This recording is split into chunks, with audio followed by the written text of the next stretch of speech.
तो नमस्कार दोस्तों, मेरा नाम है हर्ष और welcome on my YouTube channel Harsh your CSC guider. तो दोस्तों आज हम बात करते हैं इंटीग्रेटेड कोर्सेज़ के बारे में कि इंटीग्रेटेड कोर्स क्या होता है। दोस्तों इंटीग्रेटेड कोर्स वो होता है जिसमें आप दो सब्जेक्ट को एक साथ स्टडी कर सकते हो। जैसे मान लीजिए आपका बीए, एलएलबी, बीटेक, एमटेक ऐसे कोर्सेज होते हैं जिनको आप एक साथ कर सकते हो। इनका फ़ायदा क्या होता है? एक तो आपका पैसा बचता है, आपका टाइम बचता है, आपकी नॉलेज भी जल्दी इंक्रीज़ होती है।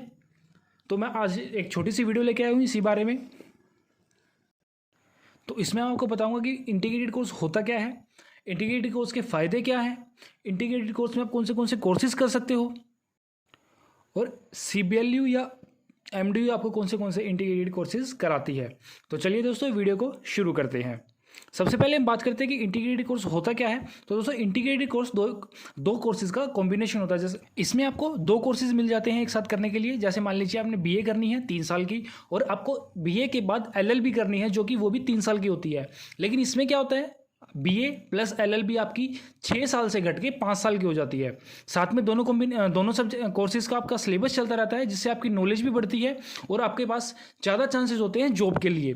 उसके बाद अगर हम बात करते हैं कि इसमें कोर्सेज कौन से होते हैं, अगर मैं टॉप 10 कोर्सेज की बात करूं तो इसमें आपके पास होते हैं BA plus LLB, BBA plus MBA, BTech plus MTech, BSc plus BEd और BSc plus MSc, BSc plus LLB, BCom plus MBA और BA plus MA, BCom plus LLB. ये टॉप 10 इंटीग्रेटेड कोर्सेज होते हैं जो करना चाहते हैं। इसके अलावा अगर हम बात करते हैं कि इसके फ़ायदे क्या क्या होते हैं, तो इसके पास वही एक तो आपके पास ऑप्शन ज़्यादा होते हैं जॉब के लिए, आपके पास आपका टाइम भी बच जाता है, आपके पैसे भी बच जाते हैं।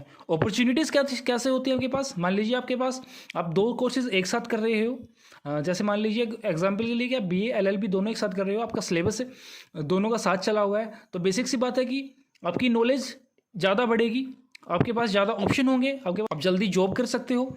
उसके बाद अगर हम बात करें कि टाइम आप कैसे बचा सकते हो, तो ये तो आपको समझ में आ ही गया होगा कि 6 साल का कोर्स अगर आप 5 साल में करोगे तो नॉर्मल सी बात आपका टाइम बचेगा। मान लीजिए आप बीटेक प्लस एमटेक करना चाहते हो। बीटेक होती है 4 साल की और एमटेक होती है आपकी 2 साल की, टोटल हो गए 6 साल। लेकिन अगर आप इंटीग्रेटेड कोर्स में एमटेक करना चाहते हो करोगे तो ये कोर्सेज हो जाएगा आपका 5 साल का। ऐसे ही अगर मान लीजिए आप बीए करते हो 3 साल की, एलएलबी करते हो 3 साल की, टोटल कोर्स हुआ 6 साल का। लेकिन अगर आप इंटीग्रेटेड कोर्स में करते हो तो ये कोर्सेज भी आपका 5 साल का हो जाता है। अब बात करते हैं कि आपके पैसे कैसे बचते हैं, सेव मनी के बारे में बात करते हैं। तो नॉर्मल सी बात है, अगर आपका टाइम बचा है तो पैसे भी बचेंगे। उसके अलावा मान लीजिए आपने बीए की है, आपने उसके लिए एडमिशन लिया, रजिस्ट्रेशन फीस, कॉलेज की एडमिशन फी आके आपका जो भी खर्चा होता है, उसके बाद अगर मान लीजिए आपको एलएलबी में एडमिशन लेना है, अब जिस कॉलेज में अभी प्रेजेंट में जिस कॉलेज से आपने बीए की है, अगर उसी कॉलेज में एलएलबी नहीं है या आपको उस कॉलेज में एडमिशन ही नहीं मिला, तो आपको अलग से दूसरे कॉलेज में एडमिशन लेना पड़ेगा। उसके लिए भी आपको रजिस्ट्रेशन, एडमिशन फी, तो ये सब आपका खर्चा बच जाता है। उसी एडमिशन में आपका कोर्स चलता रहता है, तो ऐसे आप पैसे बचा सकते हो। उसके अलावा अगर बात करें कि आप स्ट्रीम के हिसाब से, आपकी 12th में आपके पास क्या स्ट्रीम थी, आप उसके हिसाब से कौन से इंटीग्रेटेड कोर्स कर सकते हो, तो उसके बारे में अगर बात करें तो मैं हर एक स्ट्रीम के हिसाब से 5-5 कोर्सेज जो मैंने सेलेक्ट किए हैं वो आपको बता देता हूँ। अगर मान लीजिए 12th में आपके पास आर्ट थी तो आप कौन से कोर्सेज कर सकते हो? आप कर सकते हो BA plus MA English, BA plus MA history, BA plus MA political science, BA plus MA psychology और बीए प्लस एलएलबी।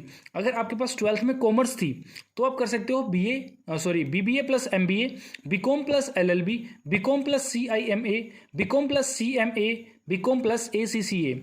अगर आपके पास 12th में साइंस थी तो आप BCA plus MSc computer science, BSc plus MSc economics, BSc plus MSc biotechnology, BSc plus MSc mathematics और BSc plus LLB.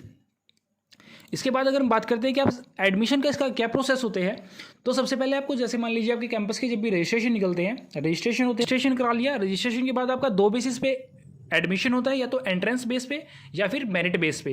Entrance base के लिए आपको टेस्ट क्लियर करना होता है, और मेरिट बेस पे आपकी जो 12th की परसेंटेज थी उसके हिसाब से मेरिट बेस पे आपका एडमिशन होता है। उसके बाद एंट्रेंस हो गया, मेरिट बेस होगी, मेरिट बेस के बाद लगती है कट ऑफ कि कितने % पे आपकी कट ऑफ लगी है। अगर मान लीजिए आपके पास 80% है और कट ऑफ लगी है आपकी 80 अबोव या 80 से नीचे, अगर 80 से नीचे तो मान लीजिए आपका एडमिशन हो गया। उसके बाद होता है डॉक्यूमेंट वेरिफिकेशन। डॉक्यूमेंट सारे क्लियर होने के बाद आपको कोर्स की जो भी आपने कोर्स लिया है उसकी आपको फीस सबमिट करानी होगी और आपका एडमिशन हो जाएगा। उसके बाद अगर हम बात करते हैं कि कौन सी यूनिवर्सिटीज़ में कौन सा इंटीग्रेटेड कोर्स आप कर सकते हो, तो मैं यहाँ पे 2 यूनिवर्सिटीज़ को ले हैं। तो अगर हम बात करें CBLU इंटीग्रेटेड कोर्सेज़ की, तो इसमें आप सिर्फ 3 कोर्सेज़ कर सकते हो, MSc मैथमेटिक्स, MSc केमिस्ट्री और MSc फिजिक्स। अगर हम बात करते हैं MDU इंटीग्रेटेड कोर्सेज़ की, तो ये मोस्टली आपको सभी कोर्सेज़ यहाँ पे अवेलेबल मिल जाएंगे, जैसे कि MA English honours, MA economics honours, MA honours public administration, MBA, LLB honours, MCOM honours और master of hotel and catering technology MBA और MSc ऑनर्स मैथ। इसके अलावा और भी काफ़ी कोर्सेज हैं जो आप इसमें कर सकते हो।